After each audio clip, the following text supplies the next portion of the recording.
देवेंद्र फडणवीस यांच्या निवासस्थानासमोर सकाळपासूनच जल्लोषाची तयारी सुरू होती आणि आता काही वेळापासून जल्लोष सुरू झालेला आहे।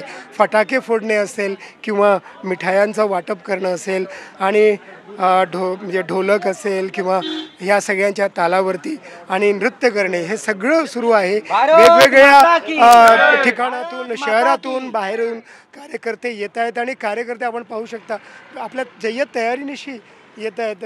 एक कार्यकर्ते इथे आलेले आहेत, त्यांनी देवेंद्रजींचं स्केच किंवा एक चित्र ब्लॅक अँड व्हाईटमध्ये करून आणलेलं आहे। काय सांगाल या चित्राबद्दल आपण? ये आमची दिल लगी है। देवेंद्र जी का जो संघर्ष था वो संघर्ष आज पूरा हुआ है। महाराष्ट्र की जनता, पूरे विदर्भ की जनता, नागपुर शहर की जनता अत्यंत खुश है और हम भी बहुत खुश हैं क्योंकि हमारे शहर के देवेंद्र जी की जो मेहनत है वो रंगलाई है। वो तीसरी बार वो मुख्यमंत्री बन रहे हैं क्योंकि बीच का जो काल था कुछ कारणवश छूट गया था, पर हमारे दिल के मुख्यमंत्री तब भी थे, आज भी है और आगे भी रहेंगे। हमारी तरफ से देवा भाऊ को बहुत बहुत शुभकामनाएं, बहुत बहुत बधाई।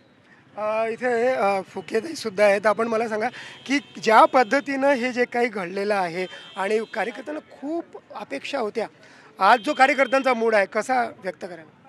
आज कार्यकर्त्यांचा जो उत्साह आपण बघतोय त्याच्यावरनं खऱ्या अर्थाने किती प्रेम आपल्या मुख्यमंत्र्यांवर आहे, अर्थात माननीय देवेंद्रजी फडणवीसवर आहे। आपण बघू शकता हा उत्साह आज त्यांच्या घरासमोर सगळे आम्ही भारतीय जनता पार्टीचे कार्यकर्ते आणि पदाधिकारी इथे उपस्थित झालेलो आहोत आणि खूप खूप मनापासून आमच्या लाडक्या भावाला खूप शुभेच्छा देण्याकरिता आज आम्ही ते सुद्धा आलो।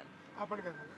मैं देवेंद्र जी को बधाई देना चाहूँगा। मैं जिस एरिया में रहता हूँ धर्मपेट प्रभाग में, उसी से वो निवासी है यहाँ के, और हमारे लिए गर्व की बात है कि धर्मपेट का एक व्यक्ति महाराष्ट्र में तीसरी बार मुख्यमंत्री बना है और वो उनका कद बहुत बड़ा है। महाराष्ट्र में क्या देश में उनका नेतृत्व करने की क्षमता है। ऐसे व्यक्ति को मुख्यमंत्री का जो अवसर मिला है, महाराष्ट्र को और दिशा गति देने वाले व्यक्ति है। हजारो कार्यकर्ते आधीच मुंबईला पोहोचलेले आहेत आणि काही वाटेवर आहेत आणि अशा वेळेला जे कार्यकर्ते मुंबईला गेलेले नाही आहे शपथविधी सोहळा पाहण्यासाठी ते इथे आहेत।